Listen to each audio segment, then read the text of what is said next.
عامر خان سے میری ملاقات ہوئی، میں نے اس کو کوئی دین کی بات نہیں کی، صرف محبت تھی۔ اب تک اس کے میسج آتے کہ میں زندگی میں کسی سے متاثر نہیں ہوا، تم پہلے آدمی ہو جس سے میں متاثر ہوں، میں نے کوئی جادو کیا، صرف محبت۔ لوگوں کو محبت دو، قریب ہوں۔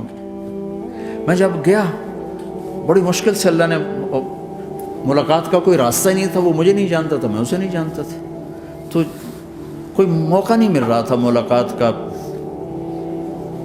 تو اللہ نے شاہد آفریدی کو بھیج دیا۔ شاہد آفریدی اس کی دوستی تھی، ہمارا جو کرکٹر ہے، میں نے اس سے فون پر کہا یار میری ملاقات تو کروا، اس نے ملاقات کروائی، تو اس نے مجھے کہا آدھا گھنٹہ ہے، آدھا گھنٹہ۔ جب میں پہنچا میکسیمم پونا گھنٹہ، میں کہا ٹھیک۔ میں گیا تو وہ سہما ہوا چہرہ کہ بھئی مولانا آ گیا، پتہ نہیں کیا کہیں گے، بھئی یہ تو کیا کر رہا ہے، تو حرام کر رہا ہے، ناچ رہا ہے، گا رہا ہے، توبہ کر، ابھی تیرے لیے دوزخ کا فیصلہ ہو جائے، پتہ نہیں کیا ہوگا، وہ ڈرا ہوا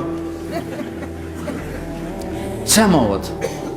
جب میری کالج لائف، میں نے کالج کا بہترین سنگر تھا، اسکول کا بہترین، یہ جنید جمشید کیا ہے جو اس زمانے میں یہ سارا کو اٹھایا میں نے سارا کیا ہے، تو اب وہ بیچارہ ایسے بیٹھا ہوا، تو میں نے اس سے بیٹھتے ہی فلموں کی باتیں شروع کر دی، اور تھوڑی دیر بعد کہ میں نے محسوس کیا کہ فرام 60 to 72 جو فلم انڈسٹری کو جتنا میں جانتا تھا اتنا وہ نہیں جانتا تھا، تو اس کے اوپر میرے علم کا روپ پڑ گیا، اس کی لائن کا علم تھا نا، تو حیران پریشان، یہ واز تو ہو نہیں رہا، تو کبھی دلیپ کمار کی باتیں شروع ہو گئیں، کبھی راج کپور کی شروع ہو گئی، کبھی محبوب صاحب شروع ہو گئے، کبھی مدن موہن شروع ہو گئے، وہ آدھا گھنٹہ تو یوں ہی گزر گیا۔ تو آدھے گھنٹے کے بعد میں نے کہا جی ہمارا تو ٹائم اوور کا نہیں، اٹھیں چلے ادھر چل کے بیٹھتے ہیں، میں کھانے کی ٹیبل پر تو ہم وہاں جا کے بیٹھ گئے، پھر وہیں باتیں شروع ہو گئیں۔ جب اس کا سارا خوف دور ہو گیا اور ریلیکس ہو گیا، اس میں پونے گھنٹے سے 50 منٹ گزر گئے تھے، تو پھر میں نے کہا عامر بھائی آپ حج پہ آئے ہیں، اگر آپ اجازت دیں تو آپ کو اپنے نبی کا حج سنو۔ کہنے ہاں جی ضرور سنائی۔ پھر میں 1.25 گھنٹہ بولتا رہا، اور وہ ایسے کر کے یہاں سے وہ یوں نہیں ہوا، 1.25 گھنٹہ ایسے بیٹھ کے ہلا نہیں اپنی جگہ سے۔ لوگ محبت کے بھوکے ہیں، تم فتوے دینا شروع کر دیتے۔ جنید جمشید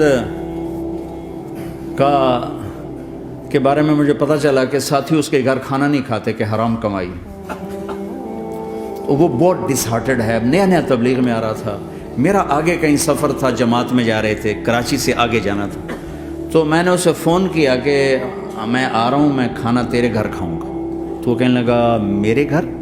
میں نے کہا ہاں تمہارے گھر۔ پھر کہنے لگا میرے گھر؟ میں نے کہا ہاں تمہارے گھر۔ کہا واقعی میرے گھر؟ میں نے کہا ہاں واقعی تمہارے گھر۔ کہا یہ تو میرا تو گھر تھا، کوئی نہیں کھانا کھاتا، کہتے حرام ہے۔ میں نے کہا میں اتنا بڑا مولوی نہیں ہوں، میرا گزارا ہو جائے گا۔